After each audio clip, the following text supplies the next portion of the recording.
I remember when I was like 12, I was really into music and I wanted to be an engineer, a music engineer. I was really into hip hop. I was really into that fucking New York sound.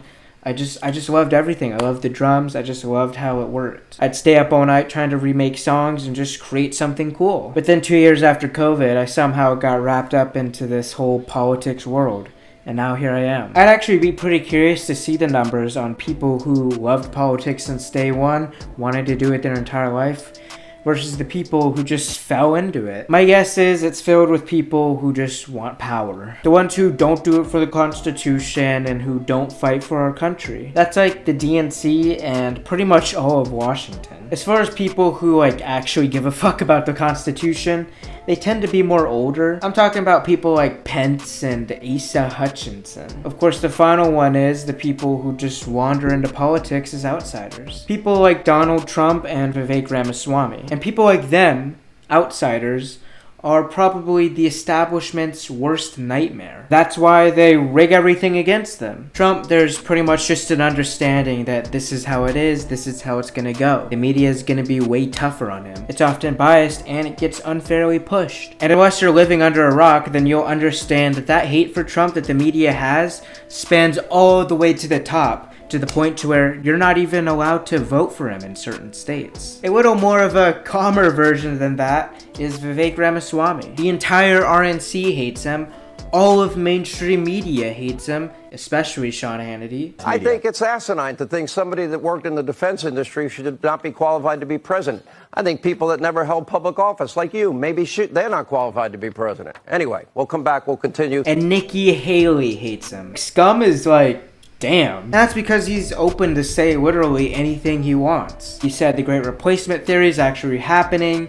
J6 was an inside job. I think he's even questioned 9/11. All of these things he's questioned, and he's just saying them out loud on podcasts, on fucking national TV, on CNN. His little side thing too, I think he's far more extreme than Trump. But they have to keep him on because he's popular, because the people actually like him. Well, they seem to have cheated the system. Apparently there's going to be a GOP debate hosted by CNN on January 10th. So for me, tomorrow. And because we're so far into the race, people have obviously dropped out. And that of course means the stage is smaller. And the stage is so small that only 2 candidates are going to be there. Desantis and Nikki Haley. Trump was invited, but he's going to do some protest Fox News town hall. I don't expect too much out of it. I mean, he just did a town hall with Sean Hannity about a month ago. He might do some dictator bar again and get himself on the headlines, but other than that, I don't expect much. But what's interesting about this whole CNN debate is that it's rigged. CNN had very strict qualification numbers that you had to reach to qualify for this debate. Chris Christie, to be honest, I don't know if he would have qualified either way,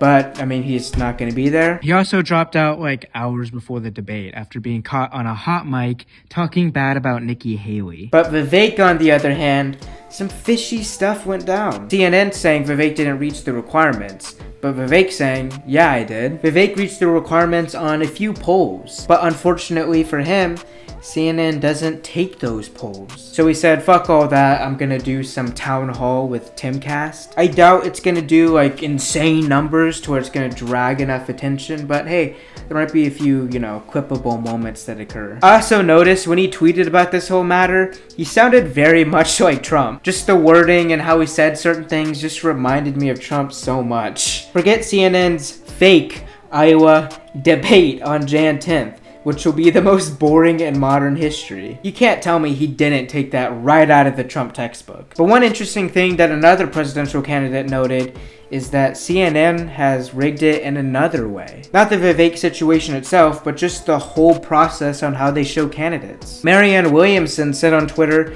given that Vivek is at 4% and I'm at 13%, the only reason I can imagine why he got a CNN town hall and I have not is that I was washing my hair when they called. Okay, so besides the kind of weird shady joke there, what she's saying is true. MSNBC, CNN, everyone on the left is all fear-mongering really about Trump being a dictator. Oh, this election is for democracy. Vote Joe Biden if you care about democracy. That's literally Joe Biden's entire campaign. He had a whole speech about it the other day. This is not rhetorical, academic, or hypothetical.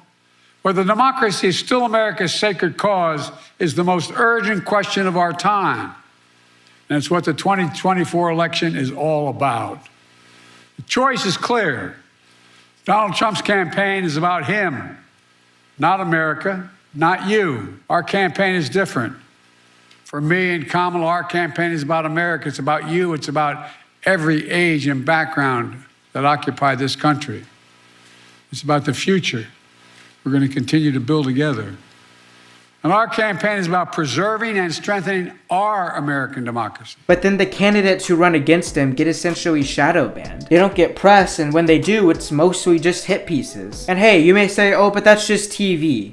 That's okay. That doesn't matter. Does it matter that they're not even going to be on ballots in certain states too? In Florida and a few other states, the DNC just said straight up, yeah, Biden won. There's no primary. Get the fuck out of here. I mean, I first saw this and I was like, there's no way he's gonna let this slide. Like, surely Biden at some point will step in and be like, okay, like he'll explain it. But no, he just pretty much just steamrolled right past it. And he did that by talking about how undemocratic Donald Trump is. It's bullshit, it's lies, it's fear-mongering that I don't think's gonna work anymore. As far as the debate, my predictions of the winner, I mean, there's only really one winner, Nikki Haley. Trump doesn't really have anything to gain, and I'm guessing his strategy is just gonna be get on the headlines. Ramaswamy will have his little town hall. Maybe it'll be interesting, but I kinda doubt it. And then of course there's Desantis, but of course he's just awkward. Another part of my brain just thinks he's gonna throw the entire thing. Purposely. I think he's gonna purposely just give her the perfect way up for the perfect dunk. A lot could happen. I might even insert myself here talking about the debate since I'm recording this a day before. Okay, for a little review on everyone.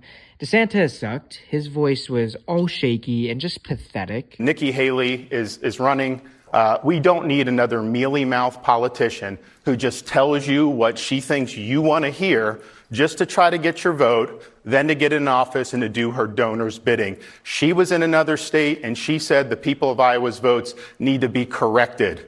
This is somebody that wrote in her book that Hillary Clinton inspired her to first run for office. Like, if you can't control your vocal cords, then why the fuck would we want you in control of our country? Haley thrived off of sucky DeSantis and just repeated DeSantisLies.com. This debate was also really boring. Two boring candidates with two boring lefty hosts on the most boring network. 210. Trump's town hall was actually pretty good. It did something I talked about a few videos ago, which was chill on the rhetoric. He backed off the dictator shit and presented himself very presidential and serious. It was quick, it was simple, he got the job done, 10-10. Vivek's town hall was interesting. He showed up with Candace Owens, which got me thinking, is this the possible running mate? I'm not gonna lie, I'd actually really like to see that on a ballot in 28. As far as performance, it was the usual talking points, so it was meh. 6-10. I still think Nikki Haley comes out on top though. She presented herself well, and she had a boring ass competitor. But let me know what you guys think of the whole debate and Democrats just lying to you. Let me know if you support Mariane Williamson in her fight to get on a ballot, and if you do,